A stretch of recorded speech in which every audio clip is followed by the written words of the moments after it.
നമസ്കാരം. നമ്മൾ spiritual anatomy session തുടരുകയാണ്. അപ്പോൾ സ്പിരിച്വൽ അനാറ്റമിയിൽ നമ്മൾ 11ാമത്തെ പോയിൻ്റ് കഴിഞ്ഞു. 11ാമത്തെ നമ്മുടെ ചക്രങ്ങൾ 13 ചക്രങ്ങളാണ് ഹാർട്ടിൽ നിന്നും മുകളിലേക്ക്.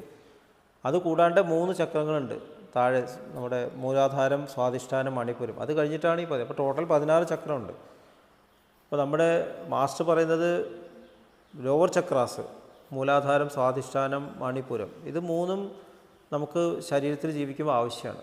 അപ്പോൾ മാസ്റ്റർ അത് ടച്ച് ചെയ്യില്ല, അവസാനം വരെ നമുക്കത് ആക്റ്റീവാവും. അല്ലെങ്കിൽ നമുക്ക് ഭൗതിക ജീവിതത്തിൽ ജീവിക്കാൻ പറ്റില്ല. കാരണം ജീവിക്കണം, നമുക്ക് ഒരുപാട് കാര്യങ്ങൾ ചെയ്യാനുണ്ട്. അപ്പോൾ അതിനെ നമ്മൾ കൂടുതൽ എന്താ പറയുക, പ്യൂരിഫൈ ചെയ്യും, ശുദ്ധീകരിച്ച് കൊണ്ടുവരും. അപ്പോൾ നമ്മൾ 12ാമത്തെ പോയിൻ്റിലേക്ക് എത്തുകയാണ്. 11ാമത്തെ പോയിൻ്റ് എന്ന് പറയുമ്പോൾ പ്രഭുഭാവം. നമ്മൾ പറഞ്ഞു 10, 11, 12 പ്രഭുഭാവം എന്ന് പറയും. അതായത് ഞാൻ എന്നുള്ള ഈ നമ്മൾ പറയുന്നത് ഞാൻ എന്ന് പറയുന്ന ഭാവത്തിൻ്റെ കൂടുതൽ ഏകീകരിച്ചിട്ടുള്ള ഇൻ്റഗ്രേറ്റ് ചെയ്തിട്ടുള്ള സ്വഭാവം. നമ്മളിപ്പോൾ ഞാൻ എന്ന് പറയുമ്പോൾ പലതുമാണ്, ഒരു ഞാനല്ല, കുറേ ഞാനുണ്ട്. അപ്പോൾ കൂടുതൽ ഒന്നായിട്ട് മാറിക്കൊണ്ടിരിക്കുകയാണ്. ഭഗവാൻ ശ്രീകൃഷ്ണൻ ഭഗവത്ഗീതയിൽ പറയുന്നുണ്ട്, മദ്യാജി നമസ്കുരു എന്നൊക്കെ പറയുന്നുണ്ട്. എന്നെ നമസ്കരിക്കൂ, എന്നെ സ്മരിക്കൂ, എനിക്ക് വേണ്ടി. അപ്പോൾ നമ്മൾ ഞാൻ എന്ന് ഭഗവാൻ പറയുമ്പോൾ ഭഗവാൻ അഹംഭാവത്തിൽ പറയുന്നതല്ല, നമ്മളോട് പറയുന്നത് ഞാൻ എന്നുള്ള ഏകീകരിച്ച ഭാവത്തിലേക്ക് നിങ്ങൾ സമർപ്പിക്കൂ, എത്തിച്ചേരൂ എന്നാണ്. പല സ്ഥലത്തും പറയും, സർവധർമാൻ പരിത്യജ്യ മാം ഏകം ശരണം വ്രജ അഹം ത്വാം സർവ പാപേഭ്യോ മോക്ഷയിഷ്യാമി മാ ശുച. അവസാനത്തെ അഹം, അവിടെ അഹം എന്ന് പറയുന്നത് ഞാൻ ആരൊക്കെയാണെന്ന് ഭഗവാൻ പറയുന്നത് വിഭൂതി യോഗത്തിൽ. അപ്പോൾ ഞാൻ എത്രയോ പ്രാവശ്യം ഭഗവാൻ പറയുന്നുണ്ട്. അപ്പോൾ അഹംഭാവിയായിട്ട് പറയുന്നതല്ല, നമ്മുടെ ഉള്ളിലുള്ള യഥാർത്ഥത്തിലുള്ള ഞാനായി മാറാനാണ് ഭഗവാൻ പറയുന്നത്. അതാണ് പ്രഭുഭാവത്തിൻ്റെ ഈ പ്രോഗ്രഷൻ. അത് കടന്നു വന്നിട്ട് 12ാമത്തെ പോയിന്റിലേക്ക് എത്തും. 11 കടന്ന് 12ലേക്ക് എത്തുമ്പോൾ നമ്മുടെ എല്ലാ ഫാക്കൽറ്റീസും കഴിവുകളും ഒന്നായി മാറി. അപ്പോൾ അതിന് ഉദാഹരണം ദാജി പറയുന്നതെന്ന് പറഞ്ഞാൽ, പല പുഴകളും ജോയിൻ ചെയ്തിട്ട് ഒരു പുഴയായി മാറുന്ന പോലെ. ഇപ്പോൾ ഗംഗ, യമുന, സരസ്വതി പലതും ഉണ്ടല്ലോ, എല്ലാം ജോയിൻ ചെയ്തിട്ട് അവസാനം ഗംഗ എന്ന് പേര് പറയും. നമ്മൾ അവസാനം പറയും ചന്ദ്രഗിരി പുഴ എന്ന് പറയും. അതിലേക്ക് കുറേ പുഴകൾ ജോയിൻ ചെയ്ത് കഴിഞ്ഞിട്ടുണ്ട്, എന്നിട്ടാണ് അത് ഒരു പുഴയായി മാറുന്നത്. അതുപോലെ നമ്മുടെ ജീവിതത്തിലെ ഒരുപാട് കഴിവുകളുണ്ട്. കറേജ്, ധൈര്യമുണ്ട്, വിനയമുണ്ട്, ആത്മവിശ്വാസമുണ്ട്, സമർപ്പണ ബോധമുണ്ട്, സത്യസന്ധതയുണ്ട്, സിൻസിയാരിറ്റി ഉണ്ട്. ഇങ്ങനെ കുറേ കഴിവുകൾ നമ്മുടെ ഉള്ളിലുണ്ട്. അപ്പോൾ അതെല്ലാം ഒറ്റ കഴിവിൽ നിന്നാണ് വരുന്നത്. ഈ കഴിവുകളെല്ലാം വരുന്നത് ഒറ്റ സത്യത്തിൽ നിന്നാണ്. അതിനെയാണ് നമ്മൾ പ്യുവറായിട്ട് ഏകത്വം എന്ന് പറയുന്നത്. ആ സത്യം എന്ന് പറയുന്നു, ഗാന്ധിജി പറയുന്നത് സത്യം എന്ന് പറയുന്നു. ആ സത്യം എന്ന് പറഞ്ഞാൽ ശരിക്കും സ്നേഹം തന്നെയാണ്. എന്ന് പറഞ്ഞാൽ ഒരിക്കലും ഡൈവേർട്ട് ചെയ്യാത്ത ഒരു സ്നേഹം, ഒരിക്കലും സ്വാർത്ഥ തരത്തിലേക്ക് മാറാത്ത ഒരു സ്നേഹം, അതാണ് ശരിക്കും ആ ഏകത്വം. അപ്പോൾ എല്ലാ ക്വാളിറ്റീസും മെർജ് ചെയ്യുന്ന ഒരു പോയിൻ്റാണ് ഈ 11 കഴിഞ്ഞ് 12 എത്തുമ്പോഴേക്കും. അപ്പോൾ നമ്മൾ അത്രയും പ്യുവറായിട്ട് പരിശുദ്ധമായി കഴിഞ്ഞിട്ടുണ്ടാവും. നമ്മുടെ ക്വാളിറ്റി തന്നെ വിനയമാവും. വിനയൻ ഉള്ള ആളാന്ന് പറയാൻ പറ്റില്ല, അത് വിനയമാണ്, അങ്ങനെയായി മാറും. പൂർണ്ണമായിട്ടും സെറ്റിൽഡ് ഒരാളായിരിക്കും, വ്യതിചലിക്കാതെ. കാരണം സെറ്റിൽഡ് ആവാതിരിക്കാൻ പറ്റില്ല, അങ്ങനെയായി മാറും. ഇപ്പോൾ നമുക്കൊക്കെ മനസ്സമാധാനം വേണം എന്ന് നമ്മൾ ചിന്തിക്കില്ലേ? മറ്റത് മനസ്സമാധാനം ഒരു സ്വഭാവം മാറും. മനസ്സമാധാനം ഇല്ലാത്തൊരവസ്ഥ നമുക്ക് കാണാൻ പറ്റില്ല. അപ്പോൾ വെളിച്ചത്തിന് അന്ധകാരമാകാൻ പറ്റില്ല. വെളിച്ചത്തിൻ്റെ സ്വഭാവം വെളിച്ചമാണ്, അല്ലേ? സൂര്യനാവാതിരിക്കാൻ പറ്റില്ല, സൂര്യനായിട്ട് ഇരിക്കാൻ പറ്റുള്ളൂ. അതുപോലെ സ്നേഹത്തിന് സ്നേഹമായിട്ടിരിക്കാനേ പറ്റുള്ളൂ എന്നൊരു സ്റ്റേജ് ഉണ്ട്. സ്നേഹം അല്ലാതെയാവാൻ പറ്റില്ല, സ്വാർത്ഥത വരില്ല, ആലോചിച്ചാലും കൂടിയും വരില്ല, വിശ്വാസം ഇല്ലാത്തൊരവസ്ഥ വരില്ല എന്നാണ് ലാലാജി മഹാരാജ് പറയുന്നത്. അതാണ് ഫെയ്ത്ത് എന്ന് പറയുന്നത്. വിശ്വാസം ഇല്ലാത്തൊരവസ്ഥ. വിശ്വാസം നമ്മുടെ ഫൗണ്ടേഷനാണ്. നമുക്കങ്ങനെ എത്തില്ല, നമുക്കിപ്പോഴും സംശയമില്ല. ചിലപ്പോൾ ഒരു സംശയം വരും, ശരിയാണോ തെറ്റാണോ. അപ്പോൾ അതിൻ്റെ അടുത്ത് നമ്മൾ പൂർണ്ണ വിശ്വാസത്തിലല്ല. പൂർണ്ണ വിശ്വാസത്തിൽ, പൂർണ്ണ സ്നേഹത്തിൽ പെരുമാറുന്ന ഒരാളെ കണ്ടാലേ അറിയാം. കാരണം ഡൗട്ടില്ല. ഓരോരുത്തരുടെ ഹൃദയത്തിലുള്ള ഫീലിംഗ് അപ്പോൾ തന്നെ മനസ്സിലാവുന്നു, അവരറിയുന്നതിൻ്റെ മുമ്പ് തന്നെ അറിയുന്നു. അപ്പോൾ നമ്മൾ എന്ത് രീതിയിൽ പെരുമാറിയും അവരെ തളർത്താൻ പറ്റില്ല, അവരനങ്ങില്ല, അവരവരുടെ ഡ്യൂട്ടിയിൽ നിലനിൽക്കും. സ്ഥിതപ്രജ്ഞൻ എന്ന് പറയും. സ്ഥിതപ്രജ്ഞൻ തന്നെ ഒരു സ്റ്റേജല്ല, അവസാനത്തെ. ഭഗവാൻ ശ്രീകൃഷ്ണൻ്റെ കഥ നോക്കിയാൽ തന്നെയാണ്. ഭഗവാൻ ശ്രീകൃഷ്ണൻ ഒരിക്കലും വ്യതിചലിച്ചിട്ടില്ല, ഒരിക്കലും സ്ട്രെസ്സില്ല ആൾക്ക്. എത്രയോ പ്രശ്നങ്ങളുണ്ടായി. അവസാനം ഗാന്ധാരി ശപിക്കുന്നു, കേട്ടിട്ടുണ്ടോ? അത് ഗാന്ധാരി ശ്രീകൃഷ്ണ ശപിക്കും, നീയാണ് ഇതിനൊക്കെ കാരണം, ഈ യുദ്ധത്തിൻ്റെ കാരണം, നിൻ്റെ വംശം തമ്മിൽ ചാവട്ടെ എന്ന് പറഞ്ഞിട്ട് ശപിക്കുകയാണ്. അപ്പോൾ ശ്രീകൃഷ്ണൻ താങ്ക് യു എന്ന് പറയും. ഞാനും അതെന്താ ചെയ്യേണ്ടതെന്ന് ആലോചിച്ചുകൊണ്ടിരിക്കുകയായിരുന്നു എന്നുള്ള രീതിയിൽ താങ്ക് യു. അപ്പോൾ അങ്ങനെ അപ്പോഴും കൂടി വ്യതിചരിച്ചില്ല. യാദവന്മാർ തല്ലുപിടിക്കുമ്പോഴും വ്യതിചരിച്ചില്ല. ഒരിക്കലും ഭീഷ്മരെ എന്ത് ചെയ്യണം എന്ന് അർജുനൻ ചോദിക്കുമ്പോൾ വധിക്കാൻ എന്താ ചെയ്യേണ്ടത് വെച്ചാൽ ചെയ്യുക. കർണൻ രഥം ചക്രം ചെളിയിൽ പൂണ്ടിരിക്കുമ്പോൾ ഇത് ധർമ്മമാണോ അധർമ്മമാണോ എന്ന് സംശയം. കർണനും പറയുകയാണ് ഇത് അധർമ്മമല്ലേ. ശ്രീകൃഷ്ണൻ ഒരു സംശയമില്ല, എന്താ ചെയ്യേണ്ടത് ചെയ്യുക. അതാണ് ഭയങ്കര പ്യുവറായിട്ടുള്ള സ്റ്റേ. കാരണം കർണനും നല്ലത് അതാണ്. കർണൻ ഈ ജീവിതം ജീവിച്ചിട്ട് കാര്യമില്ല. കർണനോട് പറയുന്നത് നീ ഈ ജീവിതം ജീവിച്ചിട്ട് കാര്യം, ഇത്രയും നീ അഹംഭാവിയായിട്ട് അമ്മ വന്നിട്ട് പറഞ്ഞു കൂടി നീ യുദ്ധം വേണ്ടാന്ന് വെച്ചില്ല. നീ മഹാഭാരത യുദ്ധം എന്ന് പറഞ്ഞാൽ സ്വാർത്ഥമാക്കി മാറ്റി. മഹാഭാരത യുദ്ധം എന്ന് പറഞ്ഞാൽ എൻ്റെ കോമ്പറ്റീഷനല്ല, നീയും അർജുനും തമ്മിൽ കോമ്പറ്റീഷനല്ല. കർണൻ അവസാനം വിചാരിക്കുന്നത് ഞാൻ അർജുനേക്കാളും വല്ല വില്യാള വീരനാക്കി കാണിക്കുന്നതാണ്. അല്ല മഹാഭാരതം യുദ്ധത്തിനൊന്നും കർണന് ചിന്തയില്ല. ഇതാണോ ഈ യുദ്ധത്തിൻ്റെ ഉദ്ദേശം? അപ്പോൾ ഇത്രയൊക്കെ പറഞ്ഞു കർണൻ ചോദിക്കുകയാണ്, ഭഗവാനോട് ചോദിക്കുകയാണ് ഞാൻ എന്താ ചെയ്യേണ്ടത് ചോദിച്ചു. അപ്പോൾ നീ ഒരു വഴിയുള്ളൂ, നീ ഇപ്പോൾ ഇവിടെ നിന്നിട്ട് ജീവിതം അവസാനിപ്പിച്ചാൽ നിനക്ക് നല്ലത്, നിനക്ക് അടുത്ത ഡയമെൻഷനിലേക്ക് പോകാം. അപ്പോൾ അങ്ങനെ ധർമ്മത്തിനെ പറ്റി അധർമ്മത്തിന് കൺഫ്യൂഷൻ ഇല്ലാത്തൊരു സ്റ്റേജ്. അതാണ് നമ്മൾ പറയുന്നത് 12ാമത്തെ പോയിന്റിലേക്ക് കിടക്കുമ്പോൾ അതിൻ്റെ ആ ഒരു പ്യൂരിറ്റി, ആ പ്യൂറായിട്ടുള്ള തലത്തിൽ എത്തിച്ചേരും. അപ്പോൾ അവിടുത്തെ 12ാമത്തെ പോയിന്റിൻ്റെ സ്വഭാവം എന്ന് പറഞ്ഞാൽ അവിടെ 3 എലിമെൻസേ ഉള്ളൂ.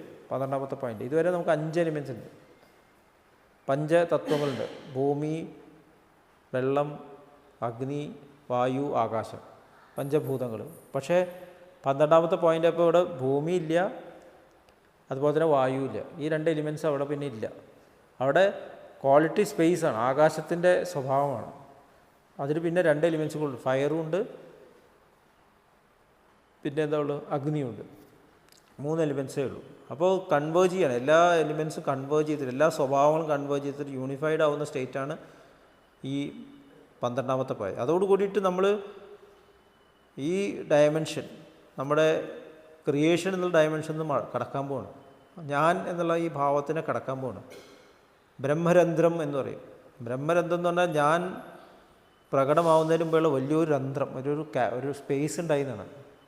സെൻട്രൽ റീജിയണിൽ നിന്ന് ക്രിയേഷനിലേക്ക് തിരിയുന്നതിന് മുമ്പേ ഈ ഞാൻ എന്നുള്ള ഐഡൻറ്റിറ്റിക്ക് കുറേ കാത്തു നിന്നു. ബ്രഹ്മാവിൻ്റെ തപസ്സിനെ പറ്റി ഭാഗവത്തിൽ പറയുന്നുണ്ട്. ബ്രഹ്മാവ് കോടാനുകോടി കോലം തപസ് ചെയ്തു. അതിൻ്റെ ഒരു സൂചനയാണ് എന്താണ് ചെയ്യേണ്ടത് എന്നുള്ള. അപ്പോൾ ഉള്ളിൽ നമുക്കുണ്ട് ഇപ്പോൾ ഒരു ഐഡിയ നമ്മുടെ ഉള്ളിലുണ്ട്. ഐഡിയ എങ്ങനെ നിൽക്കും കുറേ കാലം, 10 കൊല്ലം 15 കൊല്ലം, അത് കഴിഞ്ഞിട്ടാണ് അത് വരുന്നത്, പുറത്തേക്ക് വരുന്നത്. ഏകദേശം അതുപോലെ. അപ്പോൾ നമ്മുടെ ആ ഒരു സ്റ്റേറ്റിൽ നമ്മൾ അത്രയും കണക്റ്റഡ് ആവണം, അത്രയും സറണ്ടേഡ് ആവണം. ഇല്ലെങ്കിൽ അത്രയും പവർഫുൾ ആയിട്ടുണ്ട്. കാരണം ഈശ്വരൻ്റെ ഏകദേശം അതേ ക്വാളിറ്റി വരാൻ തുടങ്ങും, ഡിവൈനായിട്ടുള്ള അതേ കഴിവുകൾ വരാൻ തുടങ്ങും. അപ്പോൾ ഈശ്വരനേക്കാളും എനിക്കിനി ഈശ്വരനെ വേണ്ട എന്നൊക്കെ തോന്നാൻ തുടങ്ങും. പലർക്കും അതിനെ സംഭവിച്ചിട്ടുണ്ട്. ഇനി മാസ്റ്ററെ ആവശ്യമില്ല. മാസ്റ്ററും പറയും ഞാൻ നിന്നെ സെൻട്രൽ റീജിയനായിട്ട് കണക്ട് ചെയ്തു, ഗോഡായിട്ട് കണക്ട് ചെയ്തു, ഇനി അദ്ദേഹം നിൻ്റെ തീരുമാനങ്ങൾ നടത്തും. ബാബുജി മഹാരാജ് പറയുന്നത്. പക്ഷെ അത് ഭയങ്കര ഡേഞ്ചറസ് ആയിട്ടുള്ള ഒരു ബാബുജിയുടെ ഫൈനൽ ടെസ്റ്റാണെന്ന് പറയുന്നത്. കാരണം നിനക്കിപ്പോഴും ആ തോന്നലുണ്ടോ, ഗുരു ഇല്ലാണ്ട് പുരോഗമിക്കാമെന്ന് തോന്നലുണ്ടോ? അത് ഈഗോ ആണ്. എവിടം വരെ എത്തിയിട്ട് എന്താ പറയുക, പടിയിലെത്തിയിട്ട് കലടയ്ക്കാന്ന് വരില്ലേ, അപ്പോൾ ഇത് താഴേക്ക് വീഴും. അപ്പോൾ കൂടുതൽ നമ്മൾ റിഫൈൻഡ് ആകുമ്പോഴും നമുക്ക് സറണ്ടർ, ഞാൻ ഉണ്ടെങ്കിലും ഞാൻ എവിടുന്നോ വന്നതാണ്, എൻ്റെ പ്യുവറായിട്ടുള്ള ഒരു സ്റ്റേറ്റ് അവിടെ ഉണ്ട്, അതിലേക്ക് ഞാൻ വിലയം പ്രാപിക്കണം, അവിടേക്ക് എത്തണം. ഈ ഞാൻ എൻ്റെ ഇൻസ്ട്രുമെൻ്റായിട്ട് മാറും. ഒരു ഞാനുണ്ട് ഇവിടെ, എൻ്റെ ഒറിജിൻ അപ്പുറത്തുണ്ട്. ഇവിടെ ഒരു ഞാൻ നിൽക്കുകയെന്നുള്ളൂ. ഞാനൊരു ഉദാഹരണം പറയും. ഇത് ഞാനിപ്പോൾ ഇവിടെ നിൽക്കുകയാണ്, ജംഗ്ഷൻ നിൽക്കുകയാണ്. ഇവിടെ സൃഷ്ടി, ഇവിടെ ഭഗവാൻ, ഞാൻ നടുവിൽ നിൽക്കുകയാണ്. മനസ്സിലായില്ലേ? അപ്പോൾ ഞാൻ ഇങ്ങോട്ട് നോക്കുകയാണെങ്കിൽ ക്രിയേഷൻ, ഇങ്ങോട്ട് നോക്കുകയാണെങ്കിൽ ഭഗവാൻ. ഇതാണ് ഐഡൻറ്റിറ്റി എന്ന് പറയുന്നത്. ഇങ്ങോട്ട് തിരിഞ്ഞു കഴിഞ്ഞാൽ ഇവിടെയാണ് നല്ലത്, അങ്ങോട്ട് പോകും. ഇവിടേക്ക് തിരിഞ്ഞുകൊണ്ടിരുന്നാൽ നമ്മളെ വർക്ക് ചെയ്യുന്ന ഇൻസ്ട്രുമെൻ്റായിട്ട് മാറും, ഇത് ഓട്ടോമാറ്റിക്കായിട്ട് പ്യുവറാവും. അപ്പോൾ നമ്മൾ ഇങ്ങോട്ട് തന്നെ തിരിഞ്ഞിക്കണം, എപ്പോഴും മാസ്റ്ററിലേക്ക് തിരിഞ്ഞിരിക്കണം. ഇതാണ് നമ്മുടെ റോള്, ഞാൻ ഐഡൻറ്റിറ്റി. അതാണ് ഐഡൻറ്റിറ്റി എന്ന് പറയുമ്പോൾ. ഇത് ജംഗ്ഷൻ കടന്നു കഴിഞ്ഞാൽ 12ാമത്തെ പോയിൻ്റ് കഴിഞ്ഞ് 13ാമത്തെ പോയിൻ്റ് സെൻട്രൽ റീജിയൻ കടന്നു കഴിഞ്ഞാൽ പിന്നെ കഴിഞ്ഞു. പിന്നെ അങ്ങോട്ട് പുള്ളാണ്, പിന്നെ അങ്ങോട്ട് നമ്മൾ നീങ്ങിക്കൊണ്ടിരിക്കും, പിന്നെ ഇങ്ങോട്ട് വീഴില്ല. ഇവിടെ ഈ ജംഗ്ഷൻ നമ്മൾ താണ്ടിയില്ലേ പിന്നെ താഴേക്ക് അതേപോലെ സ്നേക്ക് ആൻഡ് ലാഡറിൽ 99 1 വരുന്നവർ താഴേക്ക് തന്നെ വരും. അപ്പോൾ ഇവിടെ ഈ സ്റ്റേറ്റിൽ നമ്മൾ ആ ക്വാളിറ്റീസ് കൺവേർട്ട് ചെയ്യുമ്പോൾ നമ്മൾ എപ്പോഴും അങ്ങോട്ട്, ഇതുവരെ അങ്ങനെ തന്നെ ആയിരിക്കണം. ഇപ്പം അല്ല, അവസാനം വെച്ചിട്ട് നമുക്ക് ചെയ്യാമെന്ന് പറഞ്ഞാൽ ഇപ്പം നടക്കില്ല. തുടക്കം മുതൽക്ക് നമ്മളെപ്പോഴും ഇവിടേക്ക് തന്നെ നോക്കണം, ലക്ഷ്യത്തിൽ. അതുകൊണ്ടാണ് നമ്മൾ പ്രെയറിൽ പറയുന്നത് first line, thou art the real goal of human life. അത് എപ്പോഴും നമ്മൾ ഉറക്കേണ്ട ഒരു കാര്യമാണ്. We are yet but slaves of wishes putting bar to our advancement. ഞാനിപ്പോഴും ആശകൾ ഇവിടെ കിടക്കുകയാണ്, മാസ്റ്റർ ഇവിടെ കിടക്കുകയാണ്, ഞാൻ എവിടേക്കാണ് നോക്കേണ്ടത്? ഇവിടെ. അത് നമ്മുടെ തലയിൽ ഉറക്കണം, ഞാൻ സമർപ്പിക്കണം. അപ്പോൾ ഇങ്ങോട്ട് തിരിയാനുള്ള ടെൻഡൻസി ഇത് ശ്രദ്ധിച്ചോളും. നമ്മൾ നോക്കേണ്ട, നമ്മൾ ഇൻസ്ട്രുമെൻ്റാണ്. ഒരു കത്തി തീരുമാനിക്കേണ്ട കാര്യമില്ല കത്തി എന്താ ചെയ്യേണ്ടതെന്ന്. അത് കത്തി ഉപയോഗിക്കാനാണ് തീരുമാനിച്ചോളും. ഞാൻ അങ്ങോട്ട് നോക്കുക, ഡയറക്ഷന് വേണ്ടി നോക്കിക്കൊണ്ടിരിക്കുകയാണ്. എന്താ ചെയ്യേണ്ടത് വെച്ചാൽ ചെയ്തോളൂ എന്നൊരു നമ്മൾ വിട്ടുകൊടുക്കുകയാണ്. അപ്പോൾ ഇങ്ങനെയാണ് നമ്മൾ 12ാമത്തെ പോയിൻ്റ് ട്രാൻസെൻഡ് ചെയ്യേണ്ടത്. അപ്പോൾ നമ്മളിത് 11 12 കടക്കുകയാണ്. 12നെ പറ്റി കൂടുതൽ ഡിസ്കസ് ചെയ്യാം. 11ാമത്തെ പോയിൻ്റ് നമ്മൾ പറഞ്ഞു സഹസ്രതല കമ്പത്തിന് 2 വിരൽ പുറകിലാണെന്ന്. അതിന്ന് 4 വിരൽ ബാക്കിലേക്ക് എടുത്താൽ അതാണ് 12ാമത്തെ പോയിൻ്റ്. അതിൻ്റെ തൊട്ടടുത്താണ് ഇവിടെ ഒരു ഇത് കാണുന്നില്ലേ, ഈ ബ്രാഹ്മിൺസൊക്കെ കൂടെ ഒരു കെട്ട് കിട്ടും, കണ്ടില്ലേ, പകിടി കണ്ടില്ലേ, അതിനാണ് ബ്രഹ്മരന്ധ്രം എന്ന് പറയുന്നത്. അതിനാണ് ബ്രഹ്മരന്ധ്രത്തിലാണ് ഇവരിവിടെ ഒരു കുടുംബം കെട്ടി വയ്ക്കുന്നത്.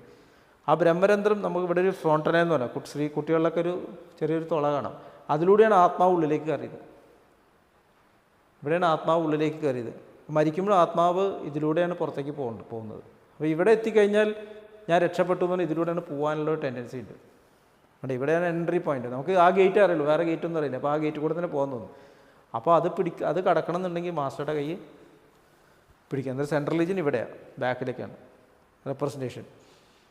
അപ്പോൾ ഇത് ട്രാൻസെൻഡ് ചെയ്യുക എന്നുള്ളത് സമർപ്പണത്തോടെ മാസ്റ്ററോട് പൂർണ്ണ സറണ്ടറോട് കൂടിയിട്ട് ആണ് നമ്മൾ ട്രാൻസെൻഡ് ചെയ്യുന്നത്. അവിടെയാണ് ലിവിങ് മാസ്റ്റർ ഇത്രയും ഇമ്പോർട്ടൻ്റ് ആവുന്നത്. അതുകൊണ്ടാണ് ഗുരു വേണം എന്ന് പറയുന്നത്. ഗുരു ഇല്ലാത്തവർക്ക് ഈ ഒരു പ്രോബ്ലം വരാം. അല്ലെങ്കിൽ ഗുരു നമ്മൾ അത്രയും അറ്റാച്ച്ഡ് ആയിട്ട് ജീവിതത്തിൽ ശരീരത്തിലുണ്ടെങ്കിൽ നമ്മുടെ മുമ്പിൽ പ്രത്യക്ഷമായിക്കൊണ്ടിരിക്കണം. മീരാബായിനെ പോലെയോ അതുപോലെയുള്ള ആൾക്കാരുണ്ട്, കബീർദാസിയെ പോലെ. ഗുരു പ്രത്യക്ഷമായിട്ട് എപ്പോഴും മുമ്പിലുണ്ട് ജീവനോടെ. ഇപ്പോൾ ലാലാജി മഹാരാജ് ബാബുജി മഹാരാജ് മുമ്പിൽ പ്രത്യക്ഷമായിരുന്നു. ലാലാജി മഹാരാജ് ലോകം വിട്ടതിന് ശേഷം ലാലാജി മഹാരാജ് ബാബുജി മഹാരാജിൻ്റെ ആവശ്യമുള്ള പ്രത്യക്ഷപ്പെട്ടിരുന്നു. അത്രയും സ്നേഹമായി കഴിഞ്ഞു.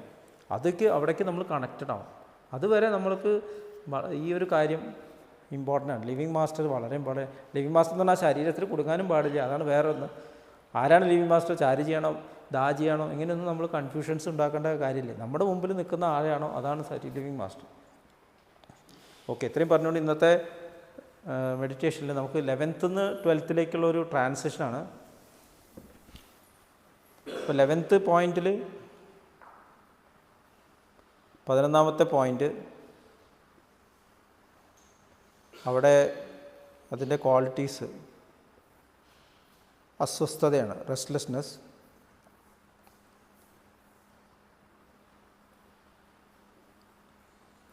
പതിനൊന്നാമത്തെ പോയിൻറ്റിൻ്റെ എലിമെൻറ്റ്സ് 1ാമത്തെ പോയിൻ്റ് പോലെ തന്നെയാണ്. ഭൂമി ആണ് അതിൻ്റെ സെൻട്രൽ എലിമെൻറ്റ്. അതിൻ്റെ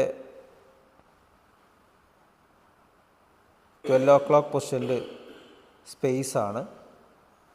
അതിൻ്റെ 3 o'clock പൊസിഷനിൽ അഗ്നിയാണ്. 6 o'clock പൊസിഷനിൽ ജലമാണ്. 9 o'clock പൊസിഷനിൽ വായുവാണ്.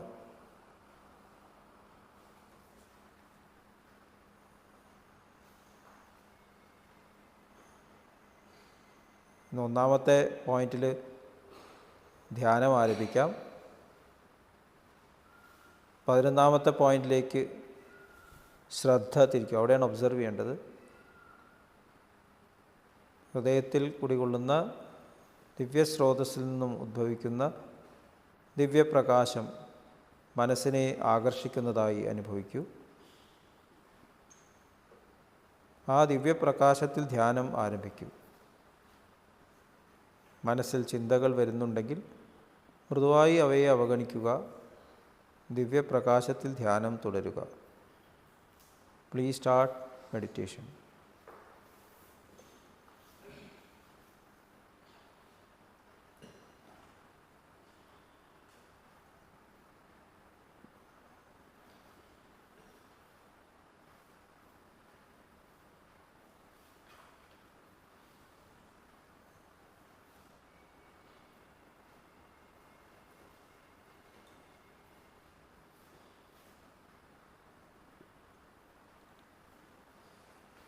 നമ്മൾ 11ാമത്തെ പോയിൻറ്റിൻ്റെ യാത്ര പൂർത്തീകരിച്ചിരിക്കുന്നു.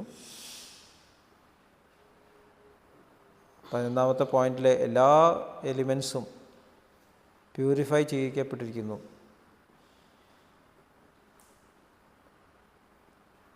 11ാമത്തെ പോയിൻറ്റിൻ്റെ പ്രധാന ക്വാളിറ്റീസായിട്ടുള്ള അസ്വസ്ഥത, റെസ്റ്റ്ലെസ്നെസ്, അതുപോലെ തന്നെ അതിലെ എലിമെൻസിൻ്റെ ക്വാളിറ്റീസ്, സംതൃപ്തി, സമാധാനം, അനുകമ്പ, മനോധൈര്യം, വിവേകബോധം, ഇതെല്ലാം ഉൾക്കൊണ്ടുകൊണ്ട് നമ്മൾ 12ാമത്തെ പോയിൻറ്റിലേക്ക് കടക്കാൻ തയ്യാറായി നിൽക്കുകയാണ്.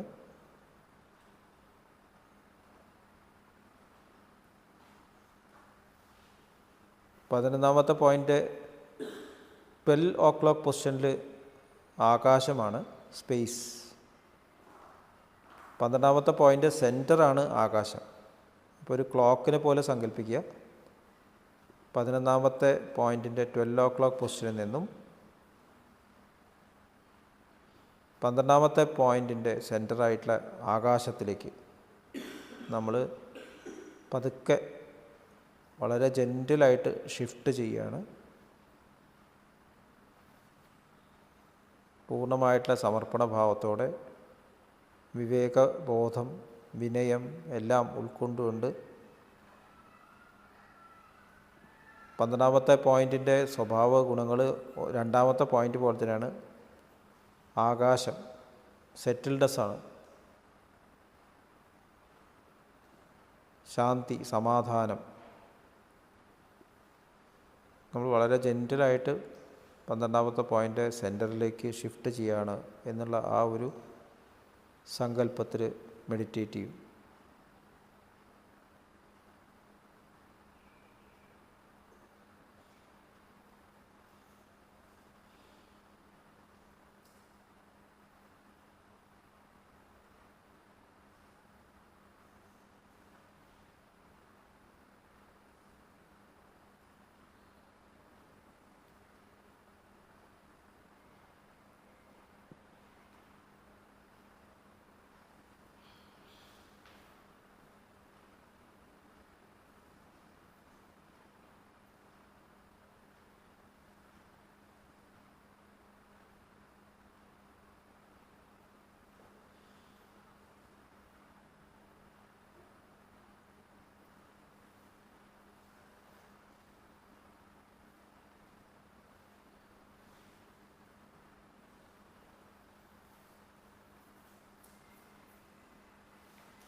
ഓക്കെ,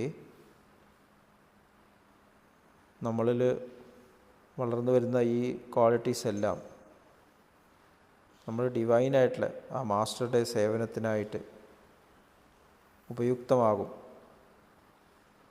ആ പൂർണ്ണ സമർപ്പണ ഭാവത്തോടു കൂടിയിട്ട് പതുക്കെ കണ്ണുകൾ തുറക്കും.